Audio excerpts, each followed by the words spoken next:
Shopping is hard, right? But there's a better way. Stitch Fix online personal styling makes it easy. I just give my stylist my size, style, and budget preferences. I order boxes when I want and how I want. No subscription required. And she sends just for me pieces. Plus outfit recommendations and styling tips. I keep what I love and send back the rest. It's so easy. Personal styling for everyone. Get started today at stitchfix.com/Spotify. That's stitchfix.com/Spotify.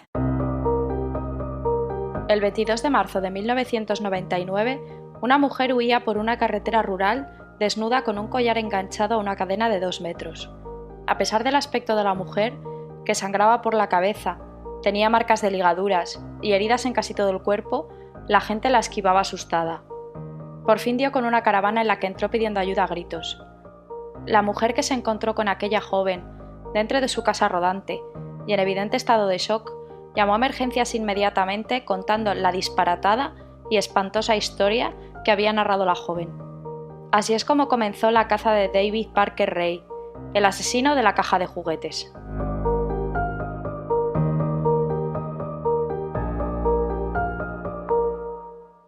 Bienvenidos una vez más a Criminología en Serie. Mi nombre es Alejandra Lavín y hoy os voy a hablar del asesino de la caja de juguetes, un sádico sexual al que se le atribuyen alrededor de unos 60 asesinatos. Sin embargo, y aunque parezca mentira, a día de hoy todavía no se le ha relacionado con ningún cadáver. David Parker Ray nació el 6 de noviembre de 1939 en Nuevo México. Fue abandonado por sus padres y fue criado por su abuelo, que tenía bastante carácter y debía ser muy violento. Solía maltratar a David.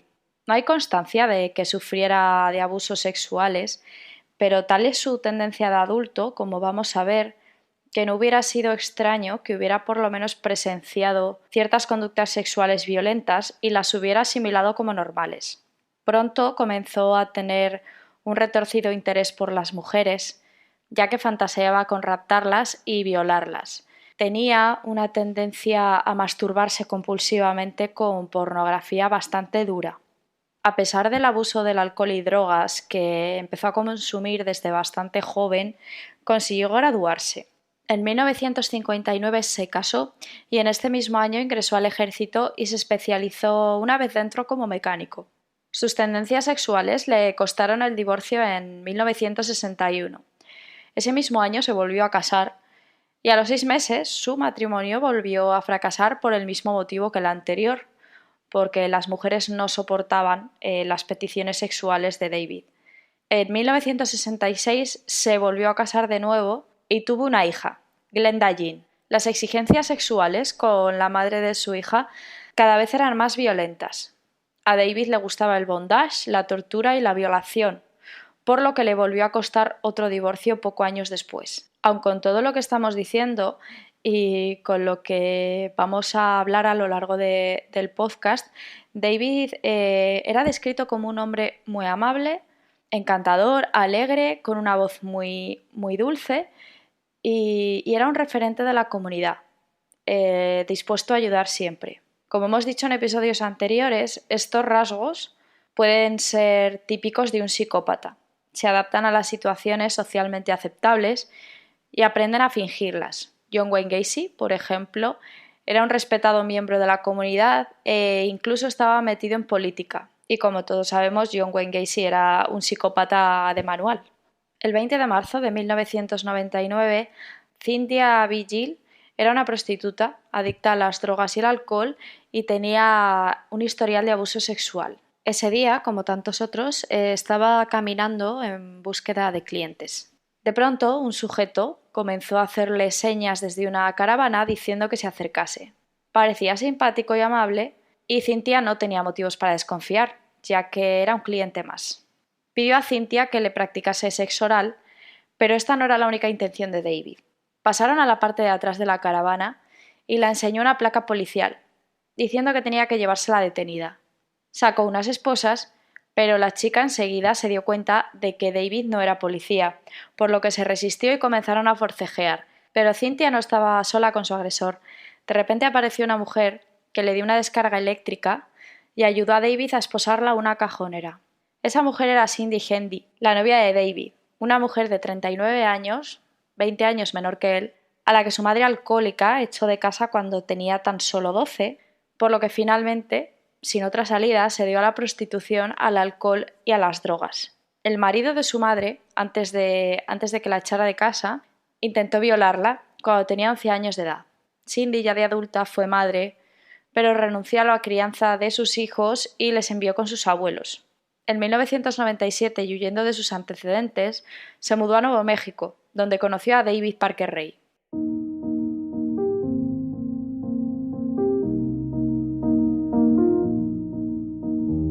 Cynthia, asustada, preguntó qué le iban a hacer, a lo que la mujer contestó que David la violaría durante un par de días y que luego la iban a soltar. De camino a la comunidad de Elephant Butte, donde se encontraba la vivienda de los secuestradores, Cynthia consiguió soltarse, con tan mala suerte que el coche realizó un movimiento brusco y se estrelló contra un mueble, lo que alertó a David y a Cindy. Así que después de desnudarla, volvieron a atarla, esta vez mejor, para asegurarse de que Cynthia no se desataba. Después de casi unas 3 horas de viaje, ya que no era extraño que Cindy y David se movieran bastantes kilómetros para buscar víctimas, la caravana por fin se detuvo y Cindy se acercó con un arma amenazando a Cynthia de muerte, para después ponerle unos grilletes en los tobillos antes de salir de la caravana. Se dirigieron hacia una casa prefabricada, aparentemente normal, pero Cynthia no tardó en darse cuenta de que esa casa no tenía nada de normal, ¿no? David, en ese momento, la empujó sobre un colchón en el mismo cuarto de estar de la casa y la puso un collar cerrado con un candado y enganchado a una cadena, a su vez anclada a la pared. Acto seguido metió una cinta en un cassette, dio al play y se sentó sin decir nada. Lo que escuchó Cynthia los próximos aproximadamente 50 minutos fue inhumano. Yo solo os voy a leer diferentes fragmentos de la cinta para que os hagáis una idea de lo que representa y aparte de que es bastante larga, pero si tenéis estómago, ¿vale? Podéis escucharla en YouTube. Yo seguramente esta semana os facilite a través de Twitter el enlace directo para que podáis escucharla. Podéis poner subtítulos sin problema y bueno, ahí la tendréis. Pues vamos allá con el fragmento. Hola perra, ¿estás cómoda? Lo dudo. Con las manos y tobillos encadenados, probablemente con los ojos vendados. Estás desorientada y asustada también, me imagino. Algo perfectamente normal, considerando las circunstancias. Voy a contarte en detalle por qué fuiste secuestrada, qué es lo que te va a ocurrir y cuánto tiempo vas a estar aquí. No sé los detalles de tu captura, porque esta cinta fue creada el 23 de julio de 1993, como una grabación de advertencia general para futuras mujeres cautivas. Has sido elegida, seleccionada por tu cuerpo y por tu aspecto. Me gusta el sadomasoquismo, así que cuando siento esa urgencia voy por una chica. Ambos sabemos para qué te hemos traído.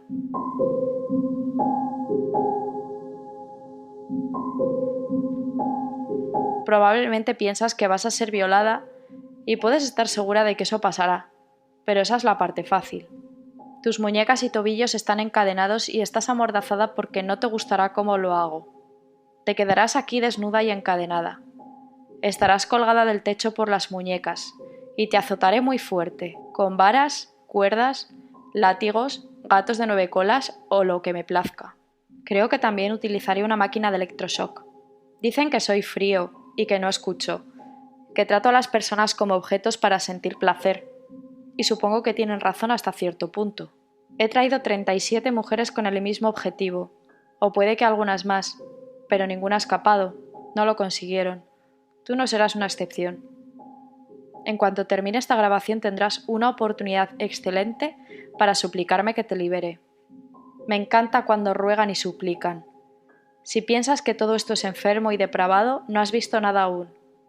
Este es un mundo diferente. Que tengas un buen día.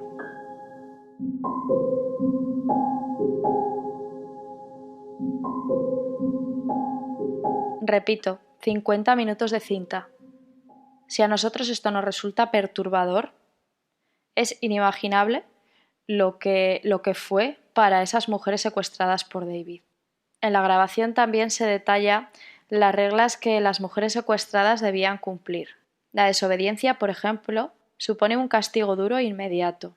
Recalca también en la cinta que tiene muchos años de experiencia y hace hincapié en que su interés es sádico-sexual, pero que no tiene intención de hacer ningún daño permanente al menos que le obliguen a ello. También deja claro que estará encadenada todo el tiempo, que comerá una vez al día y que será tratada como un animal. No puede hablar al menos que él se lo pida y siempre debe dirigirse hacia él con la palabra amo. Si es hacia Cindy, a quien tiene que dirigirse, debe utilizar la palabra ama.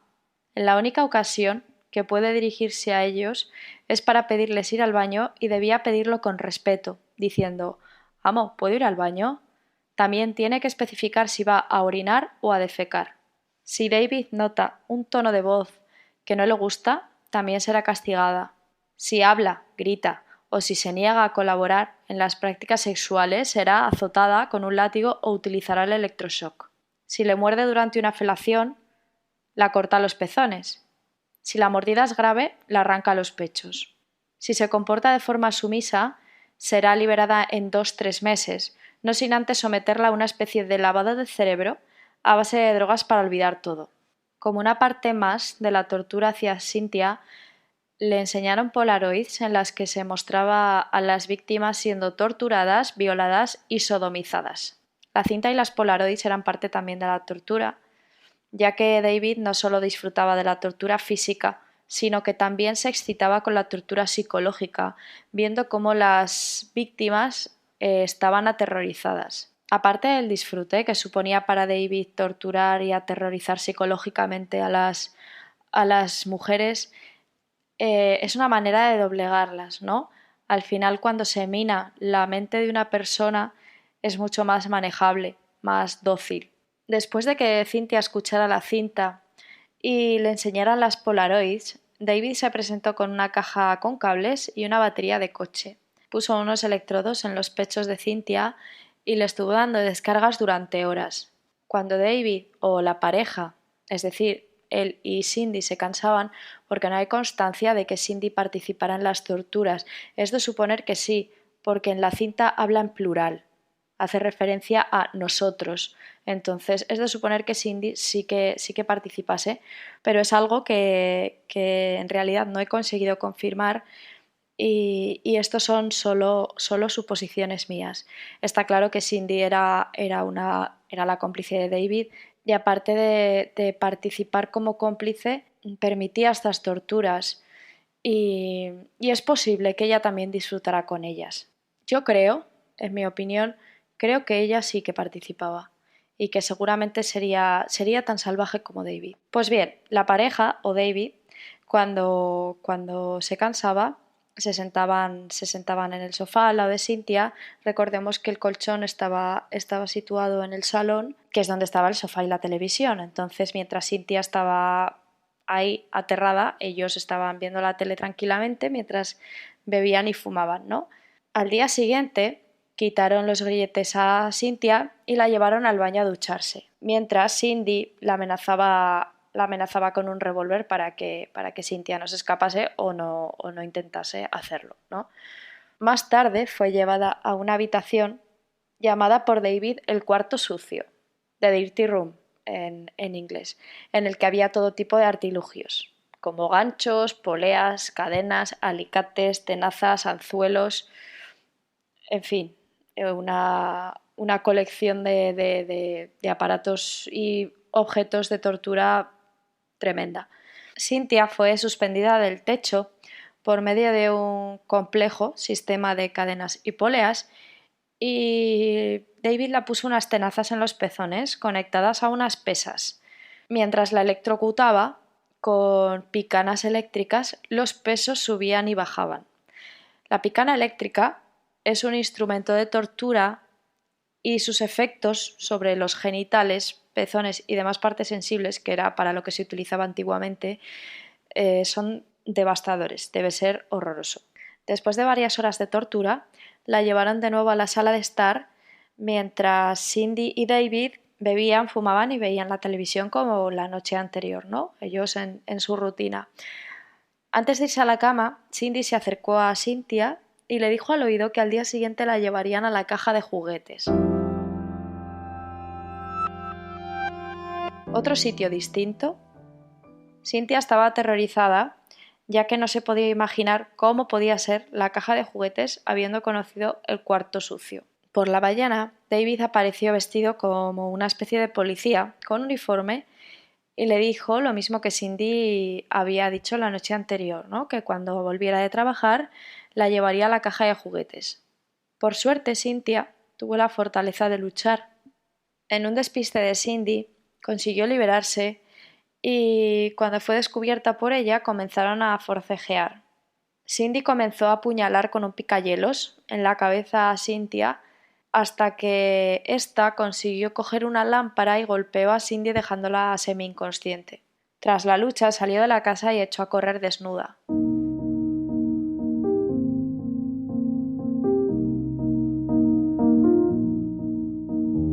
Y aquí nos remontamos al principio del podcast, ¿no? Por suerte os puedo decir que Cynthia consiguió sobrevivir a las torturas de David Parker Ray, no como otras tantísimas mujeres. Y bueno, entró en aquella caravana, la mujer llamó a las autoridades.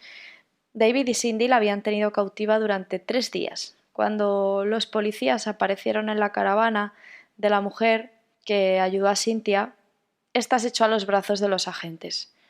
Por fin la llevaron a un hospital y cortaron la cadena que aún permanecía en su cuello. David, de 59 años, y Cindy, de 39, fueron detenidos cerca del lugar donde Cynthia había estado secuestrada mientras conducían en su busca. Dijeron, su versión, que habían acogido a Cynthia 2 noches antes, ya que era una adicta a las drogas y ellos solo querían ayudarla. David era un conocido y respetado miembro de la comunidad, y a los agentes les sorprendió en un principio que Cynthia le acusara. Además parecía convincente y sereno él mientras estaba contando su versión. Aún así estuvieron detenidos hasta que todo se aclarase. La propiedad de David Parker Ray tenía una casa prefabricada y un remolque blanco. Dentro de la casa encontraron manchas de sangre, una lámpara rota, candados, una cadena anclada a la pared del salón y evidentes signos de lucha. El impacto en los investigadores durante el registro y la investigación debió ser bastante traumático. En la habitación sucia había múltiples objetos coleccionados durante años y años para realizar brutales torturas. Pero la habitación sucia no era nada comparada con la famosa caja de juguetes, el remolque blanco, acondicionado para las torturas más brutales e imaginativas creadas por un sádico psicópata. Nada más entrar, los agentes se encontraron con un cartel en el que ponía la guarida de Satán. El remolque estaba insonorizado y estaba decorado con los elementos de tortura dispuestos de un modo práctico, pero que se notaba que David también los colocaba a modo estético. En una cristalera había una estantería con un candelabro en forma de cráneo, había fotos de víctimas, dibujos muy gráficos de procedimientos de tortura, muñecas en posturas grotescas y atadas, material de porno bondage, había cadenas, pinzas, tenazas, agujas y elementos quirúrgicos para causar dolor. Incluso fabricaba herramientas él mismo con sus conocimientos de mecánica.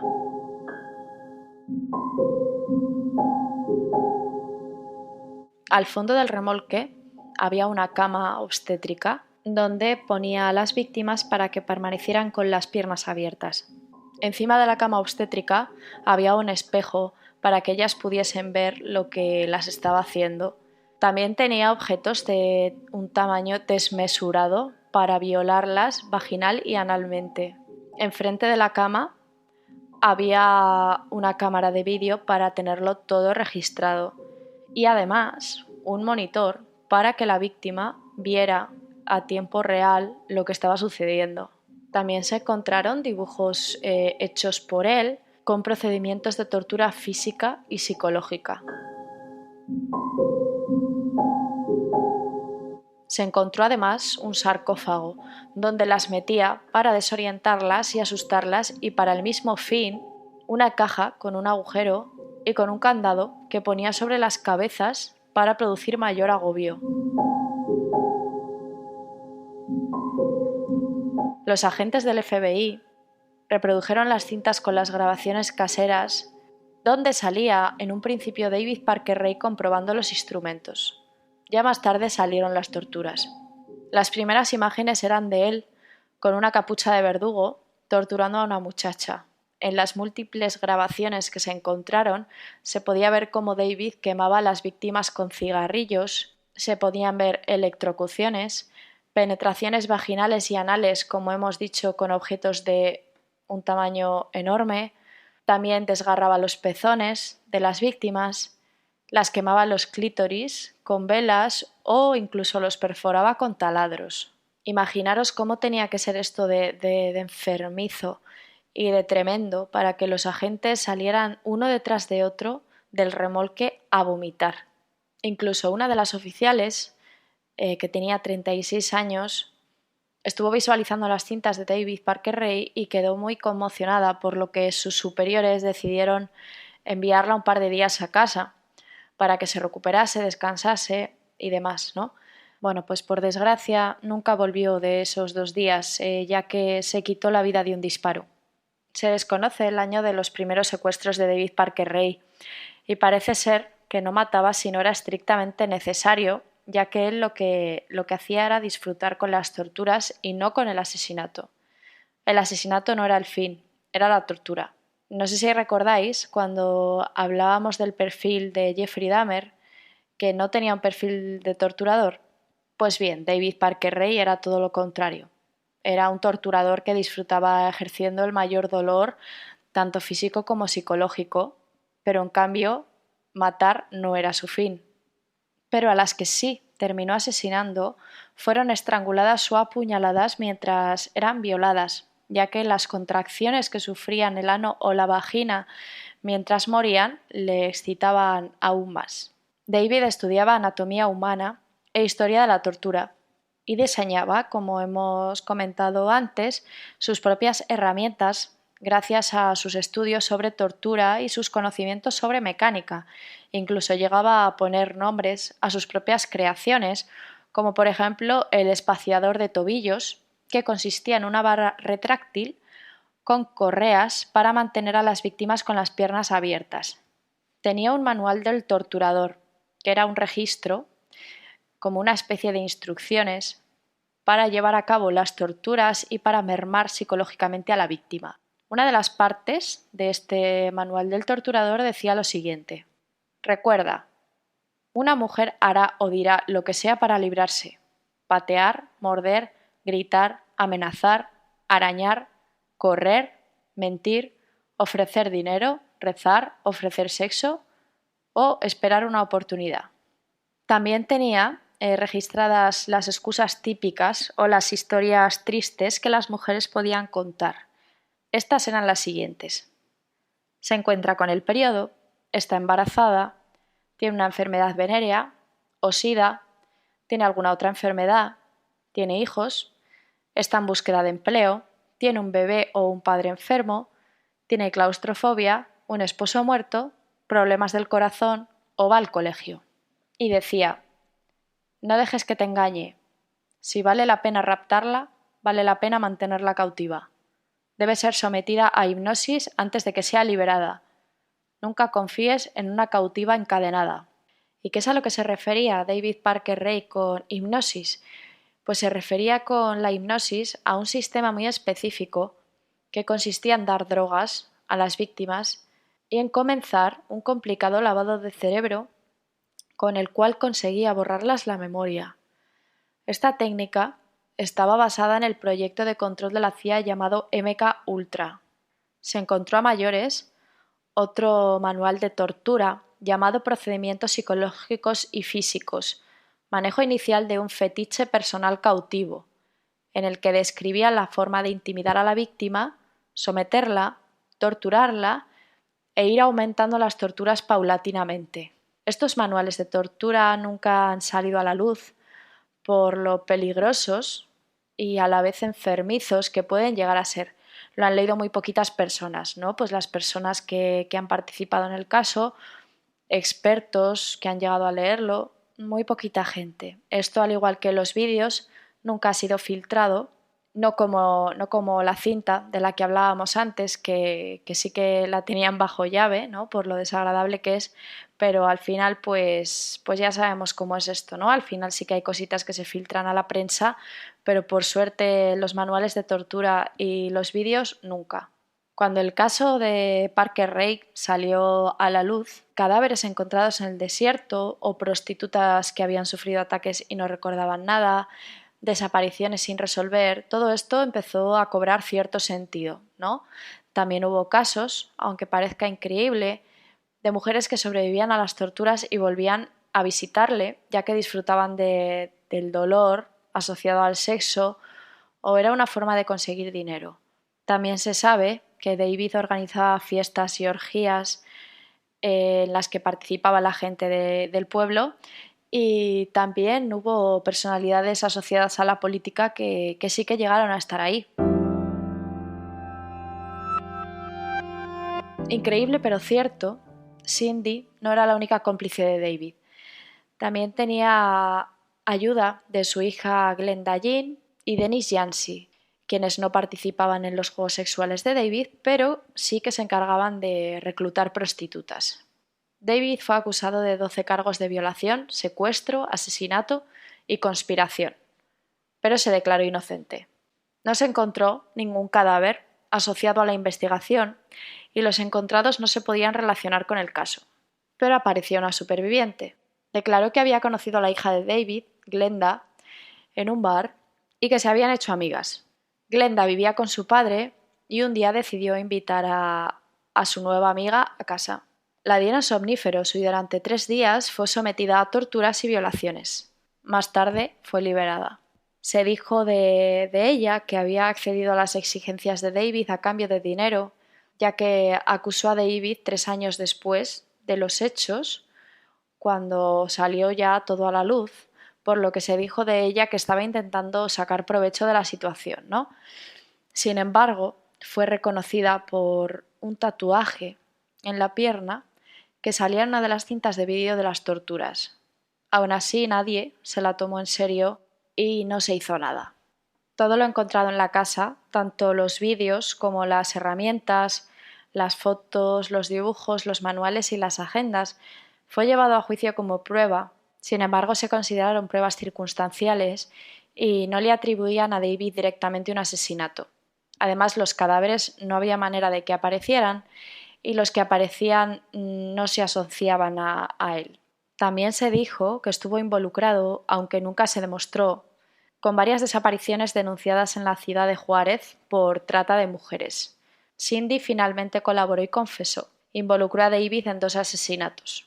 Uno de ellos, de un socio de David, de quien sí que se encontró por fin el cuerpo en el lago Elephant Butte. Dennis también confesó haber asesinado a una exnovia violada por David a petición de este, mientras amenazaba a Dennis con un arma. En sus declaraciones decía que no sabía por qué seguía relacionándose con él.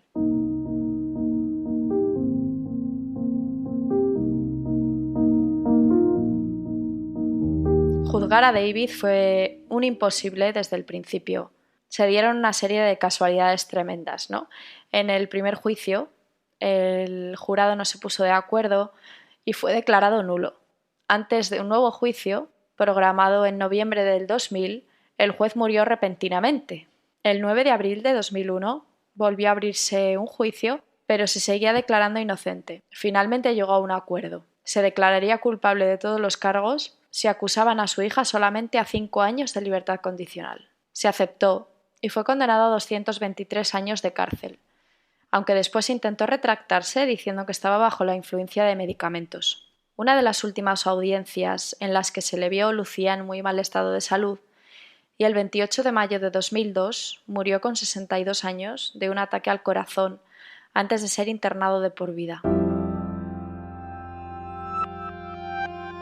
Los especialistas dicen que asesinó a unas 60 mujeres, pero por desgracia ha sido imposible encontrar los cadáveres teniendo en cuenta la enormidad del desierto de Nuevo México donde residía David.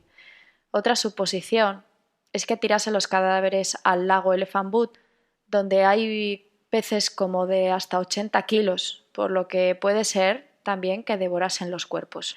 Aún así se han encontrado pequeños huesecitos en el lago, pero no se han podido asociar a las víctimas. Cuando murió David, se hicieron públicas fotos de trofeos encontrados en su propiedad, por si alguien los reconocía.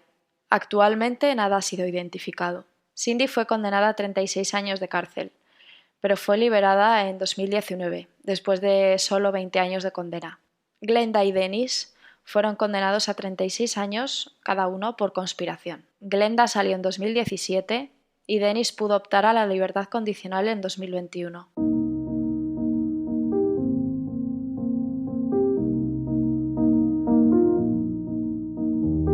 Para saber qué es el sadismo sexual, que es el trastorno que tenía David, vamos a ver qué es una parafilia primero, ¿de acuerdo?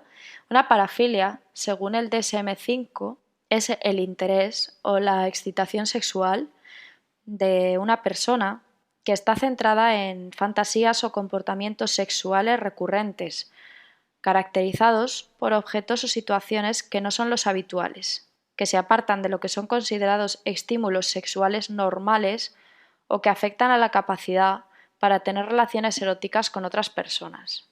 No todas las parafilias a día de hoy se consideran patológicas ni malas, por así decirlo, ¿no? Antes la masturbación, hace muchísimos años, se consideraba algo patológico. Ahora es una cosa naturalizada y normal. También hay que ver hasta qué punto la parafilia impide tener relaciones sexuales normales o hasta qué punto puede llegar a hacer daño a otra persona o a uno mismo. El sadismo es una parafilia, ¿de acuerdo? Pero en el caso de David Parker Ray es patológico. En primer lugar, vamos a ver en qué consiste el sadismo. El sadismo consiste en disfrutar de actos sexuales en los que existe sufrimiento físico o psicológico hacia una víctima. Hay relaciones en las que sí que hay consentimiento por parte de la víctima de ser humillada y torturada, ¿no? Recordemos las prostitutas a lo mejor que volvían a visitarle a su casa para practicar este tipo de actos. Ellas disfrutaban con ello y por eso volvían, ¿no? Entonces, bueno, en este caso hay consentimiento y se considera una relación sadomasoquista. Hemos estado hablando casi al principio del podcast de que David estuvo casado en varias ocasiones. Seguramente intentó tener esas relaciones consentidas de sadomasoquismo con sus esposas. ¿Qué pasa? Pues que a lo mejor se negarían desde el principio o que sí, que accederían, pero con el tiempo no es extraño que las fantasías cada vez se volvieran más perversas y aunque al principio aguantasen, pasado cierto tiempo, con la evolución de las fantasías de David, se acabasen negando. ¿Qué es lo que terminó haciendo David? Pues como sabemos, al final terminó secuestrando, torturando y violando a mujeres con el fin de satisfacer sus fantasías sexuales. Es decir, estamos hablando en este caso de un sadismo no consentido. En los casos graves de este tipo de sadismo, que además están asociados a una personalidad antisocial, se llega al asesinato. David Parker Ray era un psicópata sexual sádico.